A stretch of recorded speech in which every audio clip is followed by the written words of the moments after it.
I'm going to try to put some weight on the pilot truck on this one, see if I can get it to be more reliable.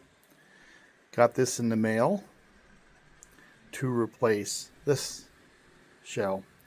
This one here had the supports for the handrails broke out, so. Now, also here, I want to see if this front cap comes off and see if I can change the light bulb in this one right here. So these are Marx projects.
Yeah, it's pretty rainy out. You know, this pair right here runs really well, and both of them are powered. I just put them end to end, and they're pretty close to how they run, so they don't really, work against each other. Of course, the zombie back there does what it does, and I'm back to putting my animal train on there. Now, this is one of two Marks I've run this morning that run really well for what they are. It took me a little while to get them sorted out. There's some details, but this one here and that 1666 I was running before do pretty well. Now, the other one runs good. I just need a headlight, and then I want to swap bodies on the second 1666 and give them a try. And I have to fix that. That's driving me nuts.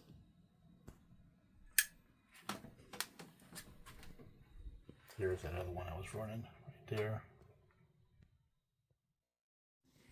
And on these marks, before you do any pushing and shoving, recognize to get the front piece off, there's those 2 screws right there on both sides. So we'll start with this one. I'm not going to have a stand for the camera, so I'll just take out this one and the one on the other side and pop it out and see if the light is accessible and even wired up. Sometimes I'll look in there and the wire's broke or something like that. And that was the case on this one. 2 screws came out and that wire wasn't connected to much of anything. So that means the shell has to come off, and this one, a little solder.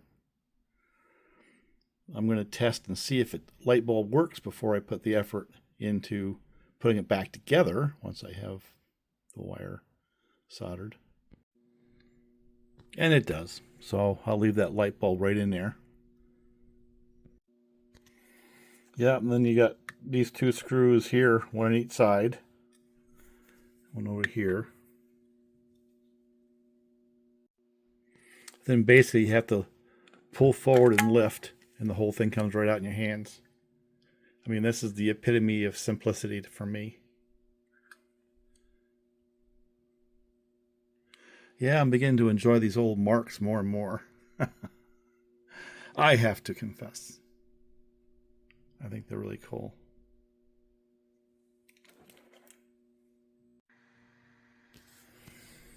I'm going to put a little connector in there so I can pull it off without having to pull the shell and break the wire. So let's see if it works. So I got it grounded to this. This goes to ground. That goes to positive. Let's see if we have action and light. We do. So I'm going to take that and then put it back together.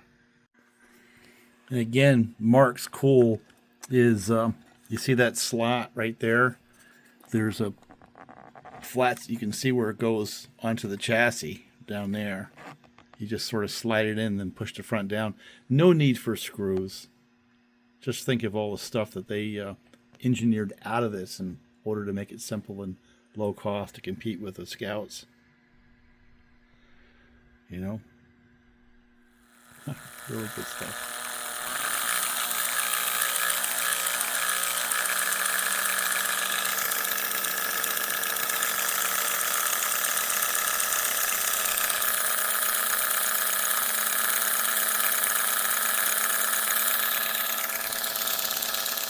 Changing the shell on this one's the same deal. Now I do believe that the little nose cap is a little bit different because this is plastic, so it can't ground to the shell, but you still have the same 2 screws right here and up here either side. So I'll pull them out and see what we have. And yes, it is different. This one doesn't have the light mounted to it because you can't really ground. There's some differences there too. But this little unit here has the light right there. That makes it a little simple. And well, let's put it in the other shell and see what we got. The other difference between the plastic and the die cast is, see, you have that little plate back there. So you got to pull that off of there. And oftentimes you have to bend that, otherwise it doesn't run straight. And I'm going to have to pull the rear trucks off. I'm not sure if that's a threaded screw or is it a interference fit pin, but we can make it work one way or the other. Well, I put a shell on that backwards chassis I got that doesn't have a hook, and swap the shell on this one. But the only thing I had to do different is I put a screw there versus that pin that came out. I put one of those in. That's about the only thing that's not stock. And of course, the light bulb in this one, and I have to run it for a few cycles to see whether or not the heat damages the wires, and if it does, I'll have to do something different.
Well, I guess that one's a success. Runs pretty good. Looks a whole lot better. Light works. Pulls. And on these, sometimes you got to bend that little plate to make them, level out a little bit. And that one seems to be pretty good just the way it is. So I'll put that one back on the shelf. And I think what I'll do is test that next. I know it works, but just run it to a little bit. And then put a few laps on that one and see whether or not it survives the heat. The light bulb and the steam or smoke unit on those wires.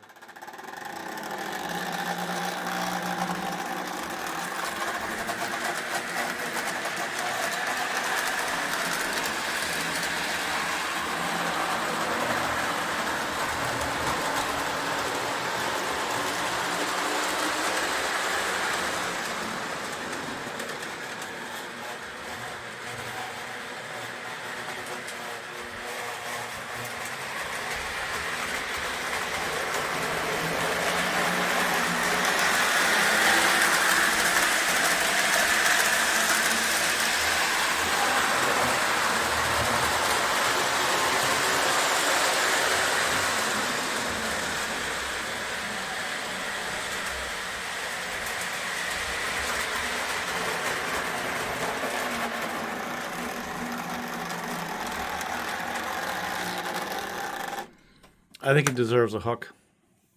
This is one of my only good Texas special bodies that doesn't have a busted chin, so I don't know. Now I'm debating, do I turn it into a zombie or not? Yeah. All right, let's see if it goes. I put a little more weight on it, so it has to run a little higher amperage, and that should test that heat theory a little more. Let's give it a few laps. It'll do it.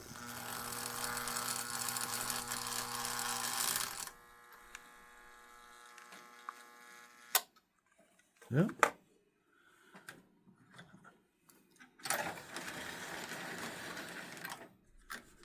May have already failed. Let's try this again.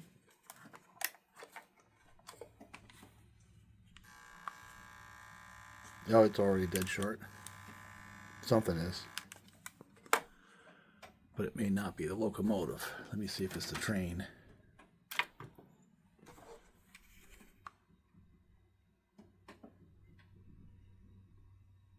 No, it's a locomotive, so it's probably already a dead short. I have to get in there and see what's going on.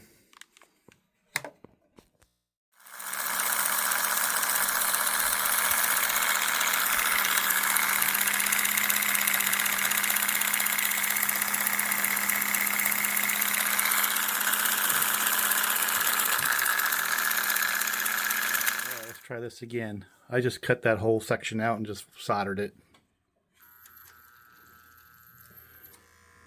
Nope, there's still a dead short in there for some reason. Huh. No, I figured it out. It's this right here. There's a kind of a clip underneath that straightened out, and that came out and hit up against the shell. So as long as it's below that, it's not going to hit. Right? But it was out. I don't know if you can see it down in there, but you can see that little folded piece of brass. So I think what I'm going to do is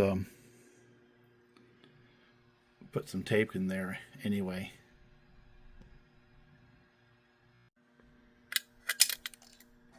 I'm not sure you can see down in there. Yeah, you can. I put some tape over it and pushed it in, so first of all, it just has to be less distance than that little metal tab to the left. And I put some tape so in case it does bump, it's not going to make contact with the shell, which is grounded.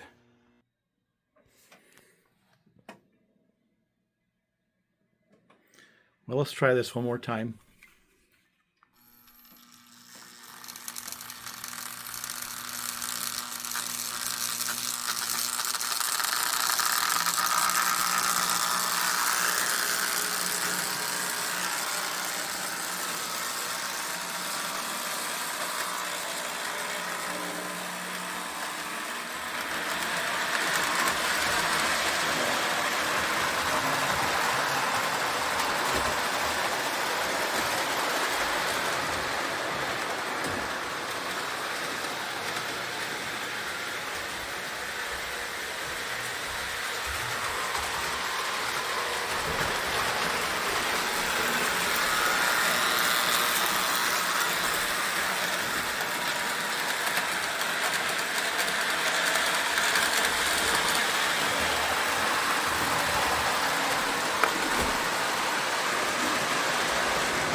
You know, I was hoping to show this MTH Pennsylvania Madison I had purchased, you know, the 60-foot version. But the truck came crushed. And the person who sold it to me for, you know, a plug for them is they're just sending me another truck. But I want you to look at the inside of these MTH trucks. Notice they have those little brass or bronze bushings on that die casting as a bearing surface. Also notice what they have for the axles. You know, it's a really, really, really well designed system in my mind. Doesn't matter where they're built to me. It broke right across the top, so it's dead. But I like those MTH cars.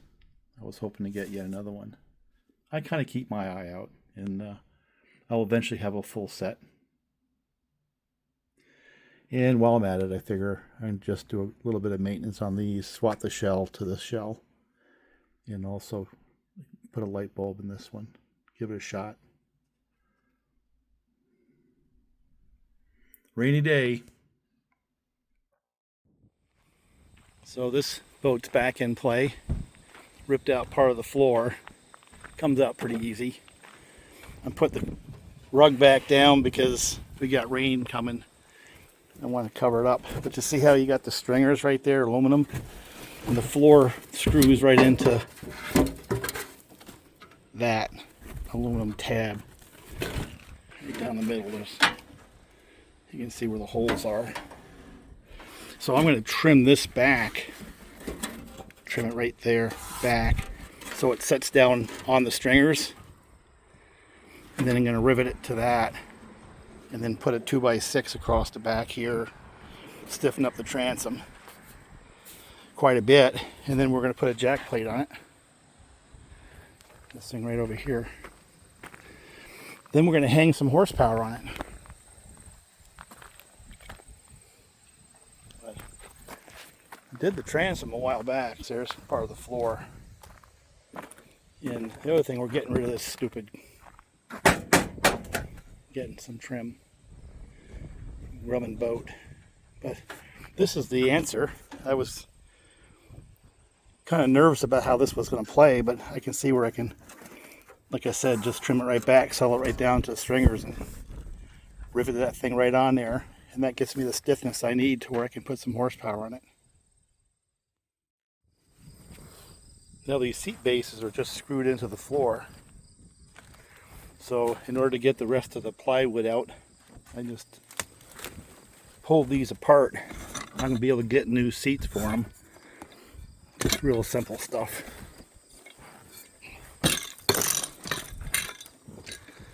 So I got some Harbor Freight crowbars.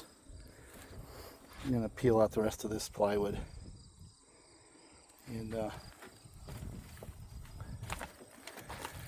plywood was screwed in with T20s, self-tappers, into this strip of aluminum here and over there.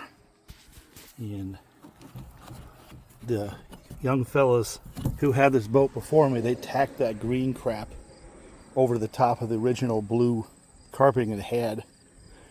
I don't like that green. It's like a whole bunch of mold to me. So we'll probably end up doing something different. We'll see. Really not sure if I got to take apart the front of it yet. But that's all simple stuff. It's just plywood and 2x4s. So I may end up taking apart the dash and everything else. But right now I'm going to focus on the floor, get in the water, get a motor on it. Well, it looks like I have to go and redo some of this console.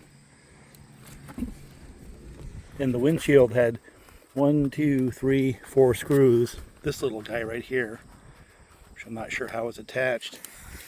And then one more screw back here. To come off, came out pretty quick. So let's look at this side.